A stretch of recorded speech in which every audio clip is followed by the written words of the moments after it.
Painful intercourse. Diagnosis. Before start the video, please subscribe my channel and press the bell icon. A medical evaluation for dyspareunia usually consists of a thorough medical history. Your healthcare provider might ask when your pain began, where it hurts, how it feels, and if it happens with every sexual partner and every sexual position. Your provider might also inquire about your sexual history, surgical history, and childbirth. Don't let embarrassment stop you from answering truthfully. These questions provide clues to the cause of your pain. A pelvic exam. During a pelvic exam, your provider can check for signs of skin irritation, infection, or anatomical problems. He or she might also try to locate your pain by applying gentle pressure to your genitals and pelvic muscles. A visual exam of your vagina, using an instrument called a speculum to separate the vaginal walls, might be performed as well. Some women who have painful intercourse also have discomfort during a pelvic exam. You can ask to stop the exam if it's too painful. Other tests. If your provider suspects certain causes of painful intercourse, he or she might also recommend a pelvic ultrasound.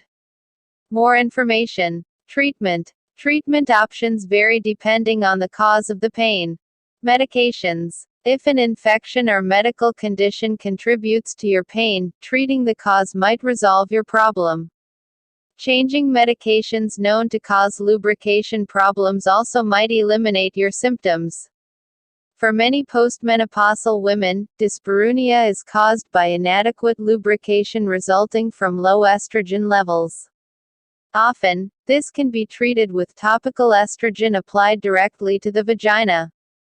The Food and Drug Administration approved the drug ospemifene, Osfina, to treat moderate to severe dyspareunia in women who have problems with vaginal lubrication. Ospemifene acts like estrogen on the vaginal lining. Drawbacks are that the drug might cause hot flashes, and it carries a risk of stroke, blood clots, and cancer of the lining of the uterus, endometrium. Another drug to relieve painful intercourse is prosterone, Interosa. It's a capsule you place inside the vagina daily. Other treatments. Certain non-medication therapies also might help with dyspareunia. Desensitization therapy. You learn vaginal relaxation exercises that can decrease pain. Counseling or sex therapy. If sex has been painful for some time, you might have a negative emotional response to sexual stimulation even after treatment. If you and your partner have avoided intimacy because of painful intercourse, you might also need help improving communication with your partner and restoring sexual intimacy.